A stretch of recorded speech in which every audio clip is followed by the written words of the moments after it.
This is Arafa with a go ahead, ma'am. Yes, the roof is on fire. It's a wood shingle roof, so please hurry. Okay, they are en route. Centennial 80016. Ma'am, Catherine? Catherine, are you there?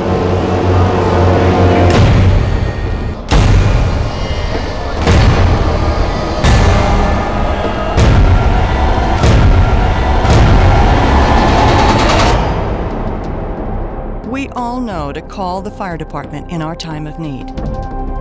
But who do firefighters call after they have an emergency? The South Metro Professional Firefighters Foundation really went into action in 2007.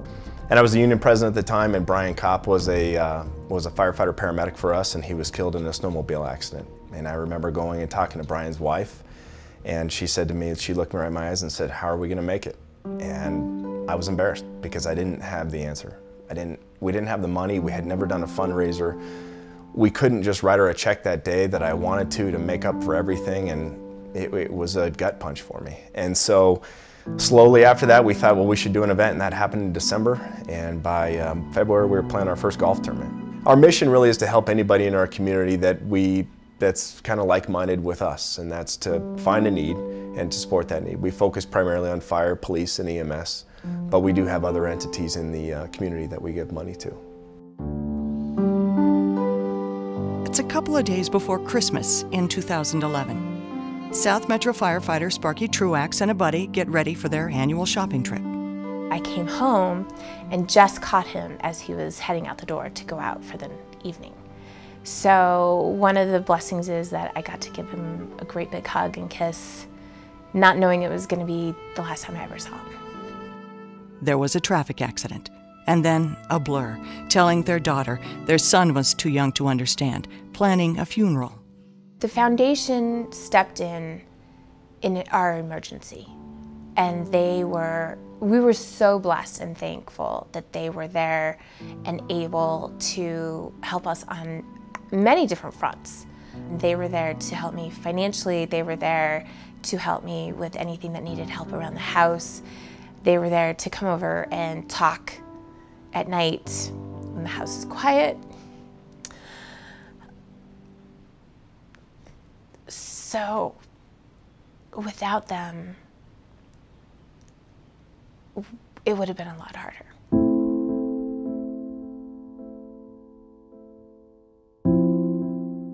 For me, being a firefighter, I love everything about it. I love helping people, running on calls, being in the firehouse. You know, it's kind of my dream job. It's what I always knew I wanted to do. Probably the toughest thing I've ever had to do is sit my 15-year-old daughter and my 17-year-old son down and tell them Dad has cancer.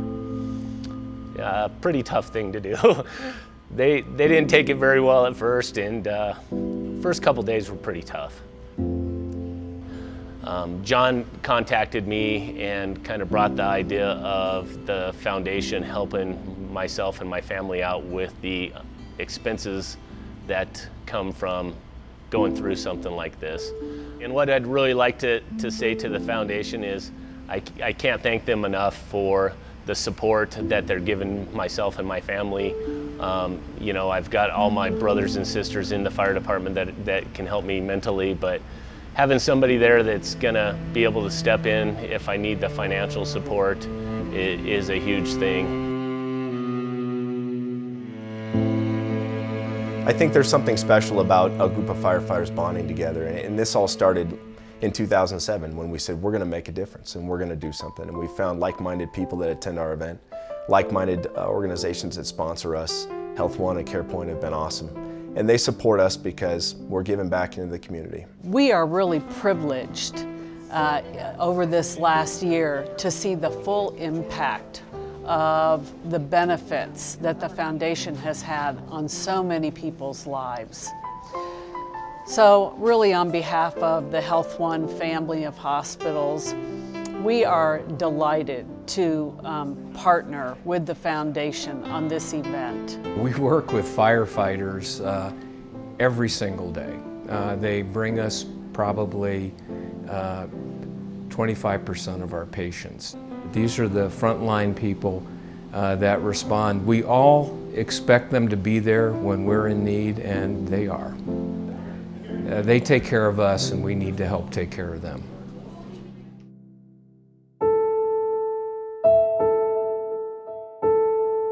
Our youngest son, Dylan, was 6 years old.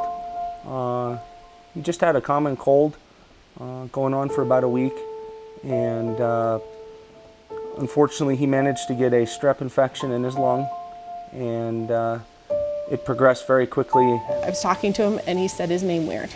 And when he said his name weird, I immediately put him in the car and started taking him to the hospital, which is less than 10 minutes away, and we didn't make it.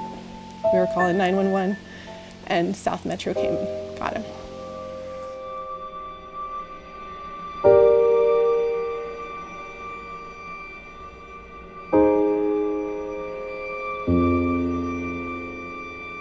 And then the foundation stepped forward with a donation to help us with all the medical expenses and funeral expenses and just all the stuff that you don't plan on, that, you know, health insurance doesn't cover therapy and counseling for families coping with this, and we need a lot of that kind of stuff right now.